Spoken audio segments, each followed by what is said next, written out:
there's a new country on the rise in the UFC, and this one's, this country. Not many people are noticing that they're actually signing a lot of people from this country. They already have a few fighters signed already. I'm of course talking about the South American country called Peru.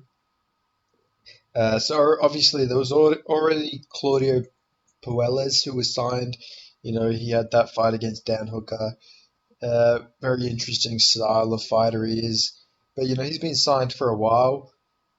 Then Daniel Marcos, I think, was the next fighter, and then there was Gaston Balanso, Rolando Bedoa, Kevin Borjas, Luis Pajeo, James Lion-Top have all been signed as well.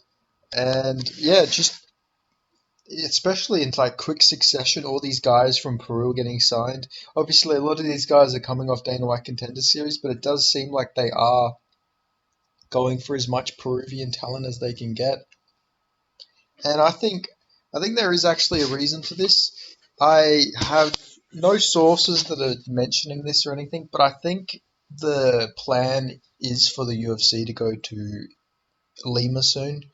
The capital city of Peru. I think that is in the plans. But like genuinely, there is a Peruvian takeover that is happening, and I thought I'd just break down what a fight night Lima card should look like if it does happen. So I'm just gonna do a hypothetical for this. So I'll start with one of the debutants, James Lion-Top. Just got signed off Dana White Contender Series. He's a fun fighter. Uh, got a really good win a couple weeks ago against Malik Lewis. Malik Lewis just showed his toughness in that fight, but that toughness wasn't enough to beat Lion Top. He's a pretty good fighter, 14-2, and he's on a 12-fight winning streak, so that is always impressive. You do like to see that from him. And who do we throw him against? We got to give the Peruvian crowd a fun fight, and I think a fun fight for James Lion-Top, not rushing him up there or anything, but I think a good fight would probably be him versus Genaro Valdez. I think Genaro Valdez is going to get another opportunity. I know Mexico and Peru are pretty far apart, but Genaro Valdez is going to take whatever fight he can to stay in the UFC. And I think that'd be a really fun fight. I think the styles would clash really well. I think it would be a nice little brawl between them. And it'd be a winnable fight for the Peruvian here as well, but also a winnable fight for Valdez. I think it would just be a scrap. Like, it'd just be a good scrap between two tough Latino fighters. I think it'd be a perfect fight to make.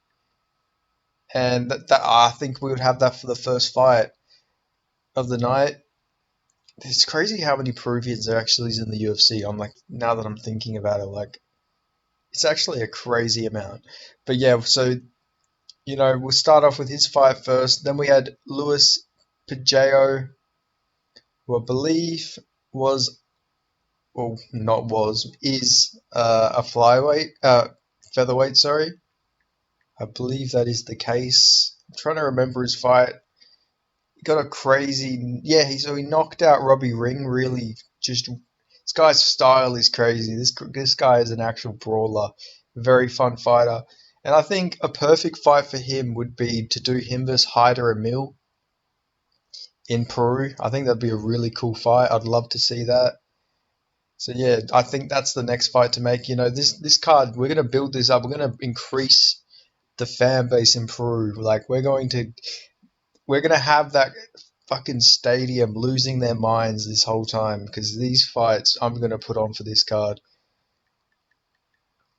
Now, the next fighter who got signed was Kevin Borges. He got a pretty good win over Victor Diaz. He's a flyweight. There's a lot of flyweight fighters that he could fight. He's already booked at the moment against Joshua Van. But after that fight, I would like to see win or lose, I'd like to see Kevin Borjas fight Felipe dos Santos. I think that'd just be a crazy fight, very dangerous fight. I think Felipe dos Santos would beat Kevin Borges, but it would be a great fight. Peru and Brazil very close to each other as well, so Felipe dos Santos wouldn't have to travel too far, and I think it'd be a really good fight. Felipe dos Santos is just a fun fighter. Just doesn't stop moving forward, crazy style, and you can't disagree that that fight would just be pure entertaining. I think from what I've seen from Felipe dos Santos, because he's so aggressive, you just can't have a boring fight with him. He doesn't stop pressuring you, and I think that'd just be the perfect fight especially with someone with Kevin Borges' style. I think it'd make a great fight. And then for another fight, we have Rolando Badoa, in the welterweight division. I think a fun fight for him in Fight Night Lima would to be do him versus Jared Gooden. I think that'd be a really fun fight. Both brawlers, both powerful. Well, Badoa's more of a volume guard, say, but Gooden's powerful, but Badoa's got a pretty good chin. I think they would make a really good style matchup. They both push forward a lot. Badoa does a lot better against like aggressive fighters. We've seen he arguably beat Chaos Williams in a pretty entertaining fight. Did lose to Song Kenan, but still, Rolando Badoa's got a very fun style. I think this would be a really fun fight, and I think arguably a really good fight for Badoa as well. I hope he gets another opportunity. I think he deserves it. He arguably beat Chaos Williams, and yeah, I think it would just be a fun fight in general. You know, I love Fernando Badoa's style. He's a very entertaining fighter. It's just a shame, he didn't pick up that win against Song Kanan. But still, he's got that. In my opinion, he should get another opportunity to prove himself. And yeah, I think that'd be a fun fight to do it for. Then we have Gaston Bolanos. He had a good performance over Aaron Phillips. And for his fight, I'd like to see him versus who? Cody Gibson. I think him versus Cody Gibson would be a really fun fight. Cody Gibson has a really fun style, and Gaston, he's a really entertaining fighter himself. I think stylistically that'd be a good clash. I think it would really hype up the Lima fans, in my opinion. Now so far I'm only mentioning the Peruvian fighters. I do realize that, but I will have a main event with that. Unfortunately for the Peruvian fans, it will be a non-Peruvian, but I will get to that soon.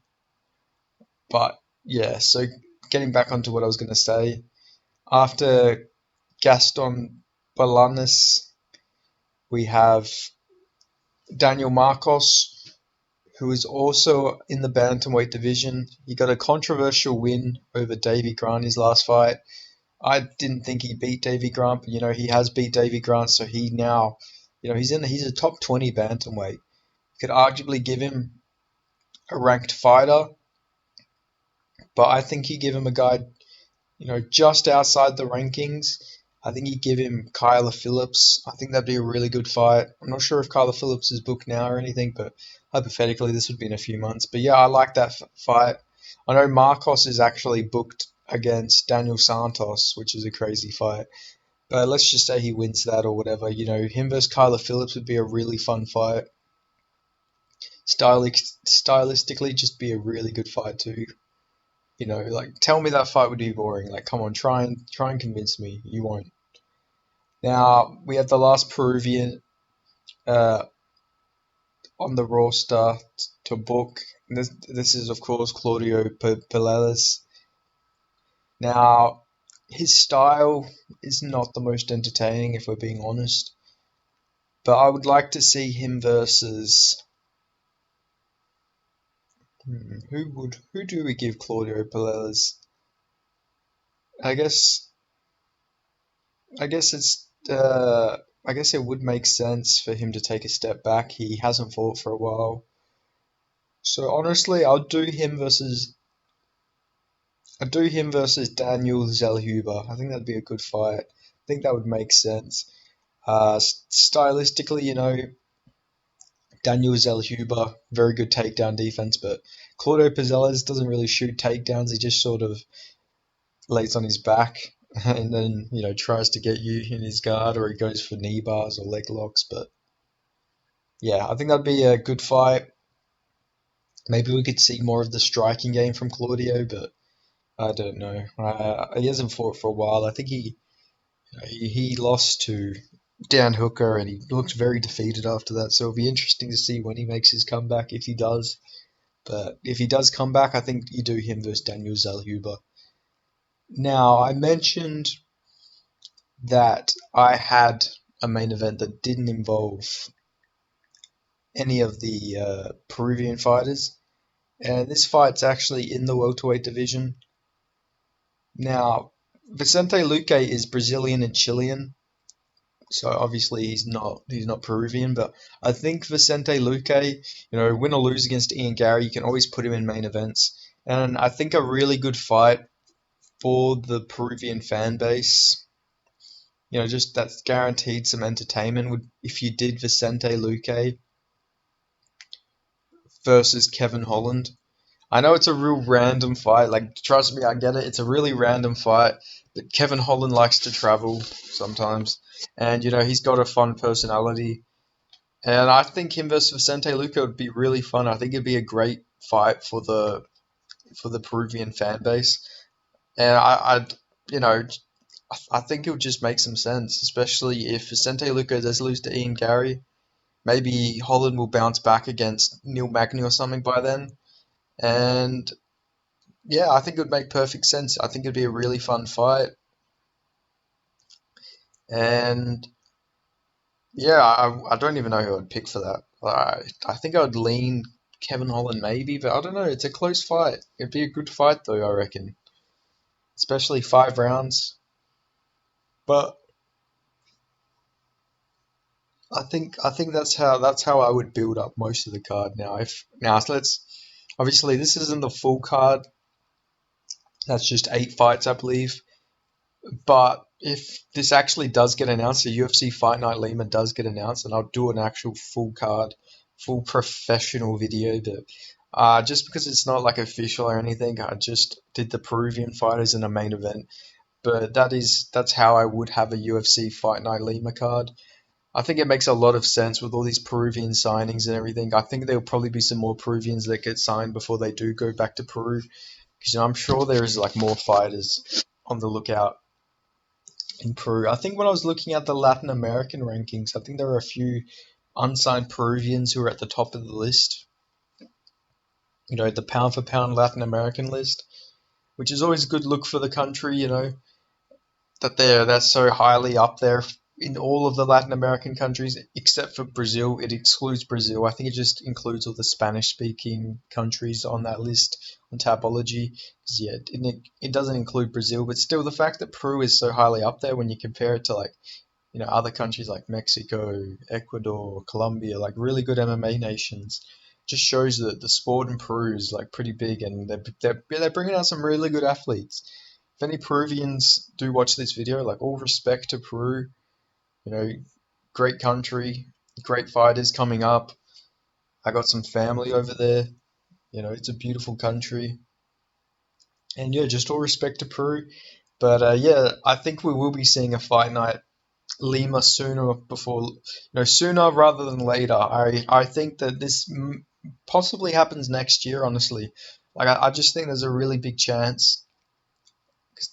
There would be no other reason they're signing and getting all these Peruvian guys on the Dana White Contender Series.